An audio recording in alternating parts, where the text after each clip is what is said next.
So let us now discuss further the partnership operation by solving problems. Okay? So for problem letter A, Pen and Sarapen partnership begins its first year of operation on June 1, 2019. With Pen beginning capital of 160,000 and Sarapen beginning capital of 80,000. According to the partnership agreement, all profits will be distributed as follows. So take note, class, that in distributing the net income, the priority, okay, should be the agreement as to the profit or loss ratio. Okay.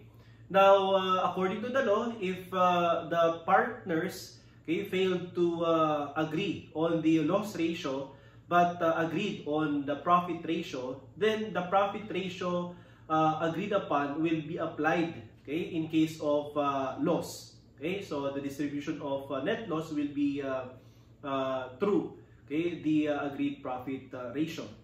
But it is illogical, like what I have said before, that the partners will agree on the loss ratio but not on the profit ratio. That is why it is not indicated in the civil code. But if the partners, okay, did not agree on profit or loss ratio, then according to the law, the original capital ratio will be applied or used. However, normally in problem solving, okay, in distributing the net income of the partners, okay, the problem usually will give, okay, salaries, information as to interest, information as to bonus, as well as to the remainder. Okay, meaning, okay, these items are used to allocate the net income of the partnership. Okay, so we have here Pen and Sarapen with beginning capital, and these are the information that will be used to allocate the net income in 2019 and 2020. So the first thing that you have to consider here is the date. Okay, why? Because with regard to salaries and interest, if the problem is silent, okay, we presume or assume that it is an annual, okay, or on annual basis, okay, unless it is clear the problem that this is monthly. See, for example, for letter A, Pen will be allowed a monthly salary, okay, of 10,000. So from June 1, 2019, okay, so you have your June 1, 2019 up to December 31, 2019, you have here 7 months. Okay, 7 months.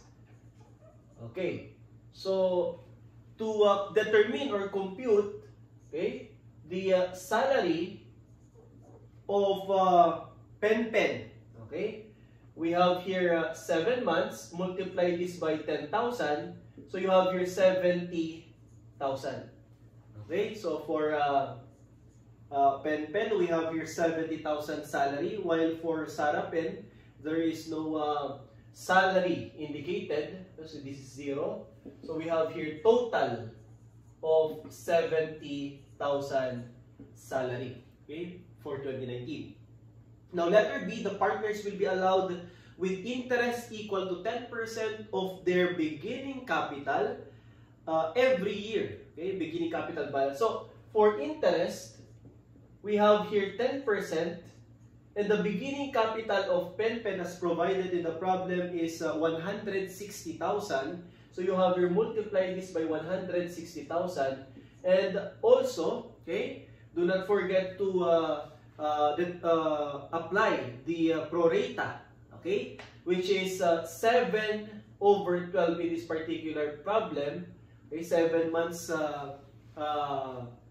from June 1 to December 31. So you have here 10% is 16,000 times 7/12. We have 9,333. 9,333.33 interest attributable to Pen. While for Sarapen, we have 10% of 80,000. Multiply this by 7/12. Okay? And the total interest attributable to Sarapen is equivalent to 4,666.67. Okay, so the total interest now is 14,000. Okay, so 14,000. Okay? And then for bonus, okay, according to the problem, Pen will be allowed a 20% bonus of the net income before interest. Again, what we have discussed before is that the word after will be treated as a reduction, while the word before will just be ignored. So you have here a formula or the equation, okay, in determining the so-called bonus. So bonus is equivalent to 20% of the net income. Okay, before interest, so disregard the interest, but after salaries and bonus. Okay, so to compute now the bonus attributable to Pen, how much net income, okay, was generated in 2019. So you have here assume further, okay, last sentence, that the partnership generated net income of 160,000. So you have here 20% or 0.20 times 160,000 minus salary of 70,000, okay, minus B, okay, stands for bonus, is equivalent to bonus. So 160 minus 70,000, we have here 90,000. Okay, multiply it by 20%, you have 80,000. So bonus, okay, is equivalent to 18,000 minus 0.20B. Then you have to transpose. Okay, so 1.20B is equivalent to 18,000. So bonus now, okay, divide this 18,000 by 1.2. Your total bonus attributable to Pen is equivalent now to 15,000. So the crucial, okay, most crucial part here is the establishment of the said equation. Okay, and then just apply algebra. Okay, so you have here 15,000. So we have already computed, okay, the bonus amounting to 15,000. So we can now erase this. Okay, just remember, class, if we have the word after, it is minus or reduction. If the problem provides for before, okay, interest, so just ignore interest. Before bonus, ignore bonus. Okay. Now, with regard to the remainder, according to the problem, the remainder will be divided on the basis of 40-60 for 2019. So this is 40% is to 60% for 2019. The question here is how much will be distributed as your remainder. So 160,000 net income, okay, you have to input here your net income, okay, compare it with the total salaries, interest, and bonus amounting to 70,000, 14,000, and 15,000. The remainder now, okay, which will be considered as the adjusting balance or figure, 61,000. Okay, and this 61,000 will be multiplied by 40% or 0.4, amounting to 24,400, and 60% amounting to 36,600. So now you can now compute for the total share in the net income or allocated to partner Pen and partner Sarapen. So you have here 70,000 plus 9,333.33 plus 15,000 bonus plus 24,400. This is now equivalent to 118,000. Okay, 733.33. Okay, while for Sarapen, we have 4,666.67 plus 36,600, the total net income attributable to Sarapen is 41,266.67. Okay? So for question number 1, how much is the bonus given to Sarapen? So as you can see, there is no bonus granted or given to Sarapen because the bonus is attributable to Pen amounting to 50,000. But our answer for number 1 is 0, letter A. Okay? Now for number 2, how much is the share of Pen and Sarapen in 2019 net income? And our answer is 118,733.33 and 41,266.67, letter B. Okay, letter B. Now for number 3, how much is the ending capital of Pen and Sarapen in 2019? So take note, class, that this share in the net income, okay, will be close to capital, adjusted to capital through an income summary account. Okay, so let me erase this. Okay, the entry now, okay, to recognize the adjustment in capital, okay, will be debit to income summary account. Okay, so this will be your entry. Debit to income summary account amounting to 160,000. Okay, and credit, you have Pen capital amounting to 118,733.33 and Sarapen capital of 41,266.67. So this is your entry, no, to recognize the allocation or share in the net income. Now, using this entry, okay, it shows that there should be increase or addition in capital. So how much is the beginning capital of Pen and Sarapen? According to the problem, we have here beginning capital of 160,000 for Pen, okay, and 80,000 for Sarapen. Okay.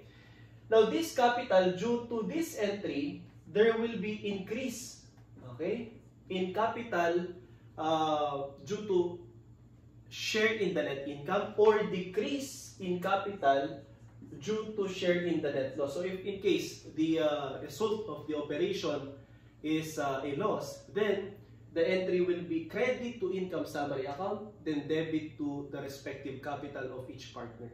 But in this case, okay, since it is net income, so you have here plus 118,733.33 plus 41,266.67. Okay? And for letter E, okay, item letter E, on September 1, 2019, Pen invested additional cash amounting to 40,000. So there will be increase in capital due to investment or decrease in capital due to withdrawal or the so-called permanent withdrawal. Okay? So in this scenario, September 1, 2019, your entry here is debit cash amounting to 40,000 and credit Pen capital. So that is why you have your 40,000 additional capital. So your entry here, okay, for this particular investment, debit cash 40,000 for Pen and credit Pen capital amounting to 40,000. While Sarapen withdrew 20,000 on October 30, 2019. So you have your withdrawal 20,000. Okay, 20,000. Okay, and your entry here is credit cash 20,000 and debit Sarapen capital amounting to 20,000. Okay. What else? Assume further that the partnership generated net income of 160,000. So we have already distributed, okay? And 200,000 for 2019 and 2020 respectively. So to answer question number 3, the ending capital, okay, of Pen and Sarapen as of December 31, 2019, okay, is equivalent to, okay, 318,000. So you have your 318,733.33, okay, and 101,266.67. So this will be our answer, okay, for question number 3. Letter A, 318,733, and letter A, 101,266.67. And this is vital, okay, important for question number 4, because as regards interest, the 10% interest in this problem is based on the beginning capital of the partners. Okay, so take note of this, 318 and 101,266. So for question number 4, how much is the share of Sarapen and Pen in 2020 net income? Okay, so you have here the allocation. Okay, again applying the SIBR format. Okay, SIBR. Okay, salary of Pen. Again, we have here 10,000 times 12, so you have 120,000. 12 months, 120,000. While for Sarapen, 0, so our total is 120,000. Okay? For interest, we have 10% of the beginning capital for the year.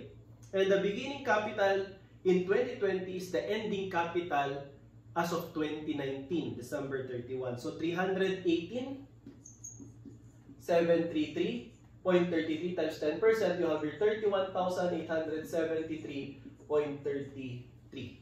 Okay? While for Sarapen, just multiply 10% of 101,266.66. So you can compute 101,266 or 10,126.67 or 66. Then if you're going to add it with 31,873.33, the total interest will be 42,000. Okay? Now for the bonus, again, okay, algebraic formula, bonus is equivalent to 20% of the net income. Okay? Before interest, so just ignore the interest. After salaries, after bonus. So this is the most important, okay, equation or format in determining the bonus. So you have here 0.20 times 200,000 net income as of 2020 minus salary of 120,000. Okay, minus B, which is still undetermined. So we have 20% of 80,000 is 16,000. Okay, so you have your bonus is equivalent to 16,000 minus 0.20B, which will be transposed. Okay, so we have here 1.20B is equivalent to 16,000. So this time, you divide 16,000 by 1.20. Your bonus now, attributable to Pen is equivalent to 13,000, okay, 333.33. Okay, so 13,333.33, okay, attributable to Pen. So 13,333.33. Okay. Now for letter D, okay, the remainder will be allocated or divided on the basis of 40-60 in 2019 but 50-50 in 2020. So, let me erase this. Okay. How much will be distributed as remainder? So, as the balancing figure, okay, you have your 13,333.33. Your net income of 200,000 will be reduced by 120, 42, and 13,333 to compute for the so-called remainder, okay, or the adjustment. And the remainder is 24,666.67, which will be divided equally 50-50 according to agreement of the partners. So you have here 12,333.33. That's 50% of 24,666. 12,333.33.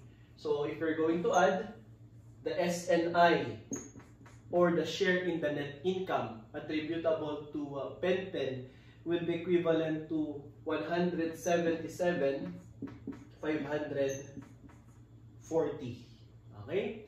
And then the SNI attributable to Sarah Pen, 10,126 plus 12,333.33, we have 22,460. Okay, 22,460.